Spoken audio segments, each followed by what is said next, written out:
Thanks for joining us. Some 14 youth activists have been arrested in the Ugandan capital, Kampala, while campaigning against the proposed scrapping of presidential age limit that will allow President Yoweri Museveni to contest in the next election.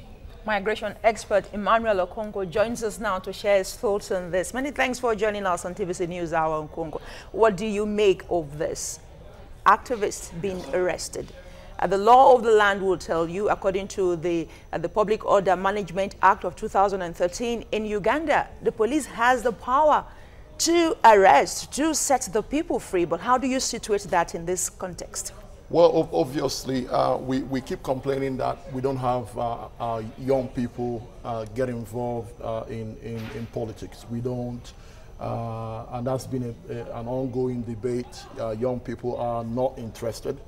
And then when you find them trying to get involved, when they're trying to say something or do something, and then you begin to clamp them down. I'm not quite sure that's the right thing to do. I think there's an apathy from young people when we're talking politics, and anything that can, any way to encourage them to be involved in the political process. Interestingly, over 75% of Ugandans are youth. The population are youth, really. So it's an irony, isn't it? Yes, and that's also why Africa is not doing well. If we're not going to begin to work out how to begin to transit power to the younger people, or at least get them more involved. If they're going to get involved and you begin to clamp them down, that's not nice. You know, I live in England for a long time. And there's all these things aimed at encouraging young people to be involved. But when you come down to Africa, it's the opposite. We're not encouraging them. You're clamping them down. You're arresting them. When you should actually be clapping for them for being. We need them getting more involved in the political process. But then this is not the first time there has been so to speak, a constitutional amendment. Yes. And there has also been a clampdown on protesters, those who are against whatever the constitutional amendment stands for. Yes. Now, what other options are open to the youth, saying that they can't seem to express their fundamental human rights? Well, there are no options. When you have a dictator in a place, they may not be wearing military apparels. What else can you do? You know, if whatever you do is against the law. You know, so there are very little or no option left. So should they fold their arms and watch? Well, they shouldn't. They shouldn't. Problem is that when you go out there and you begin to demonstrate, this is what's going to happen. You're going to be clamped down. You're going to be arrested. But I think if we are going to see Africa change, we are going to begin to pray for young people who are prepared to make the necessary sacrifice. It's not going to be easy. If you look at you know, countries where you've had change, people have had to pay a price for that change. And I think young people need to be taught that if you are going to change anything, you are going to be prepared to pay price. Two wrongs can never make a right. The speaker in Uganda is saying that the lawmakers have been threatened as we speak.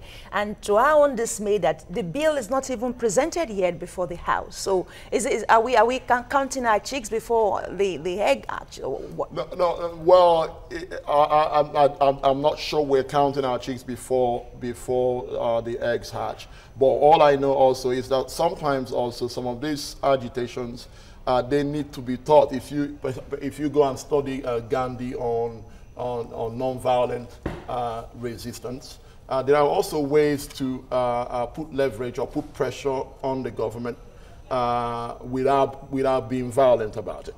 Do you understand what I'm saying? And so she said, if they're going to be clamped down, should they fold their hands? First thing is to understand that if you're going to bring a change in your nation, you are going to be prepared to pay a price for it. And the second thing is for the older people to teach them that you can actually effect a change without violence. And so my personal opinion is that I am happy that young people are standing up and saying this is wrong or this is right. We need to encourage that.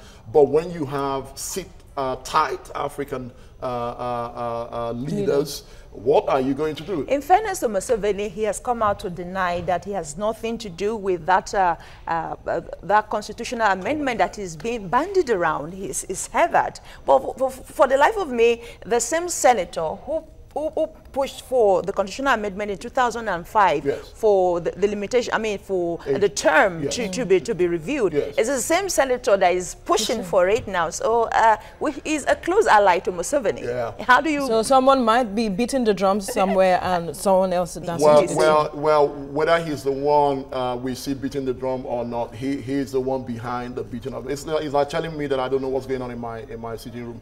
This is what they do, and that's why Africa continue to lag behind. Come on, people.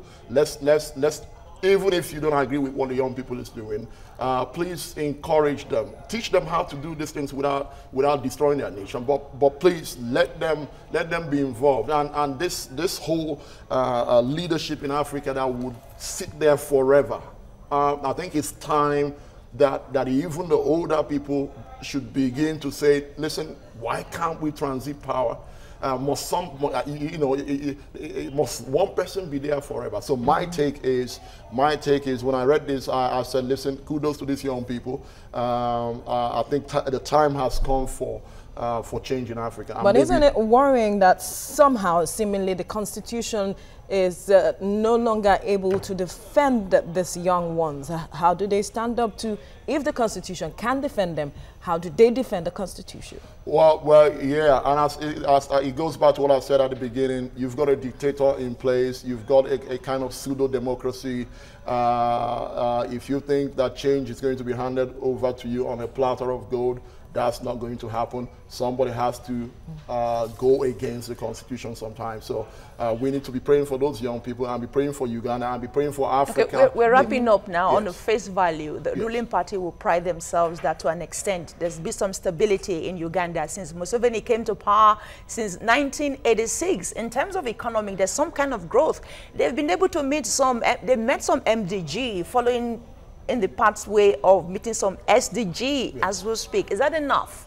Well, we're comparing Museveni to Museveni, right? And that's complete nonsense. You're comparing Museveni to Museveni. And so here is Museveni since 1981, and so we're comparing him to himself. And so there's been stability, but how do we know that somebody else can do better? Improved. So we should stop comparing Museveni to Museveni. We should. How many millions of people in that place? And it doesn't encourage democracy. No, it doesn't. And we all, even outside of Uganda, should start praying for Africa that we go beyond this era of leaders who want to be there forever. All right, migration expert Emmanuel Okonkwo, thanks for your time on TVC News Hour.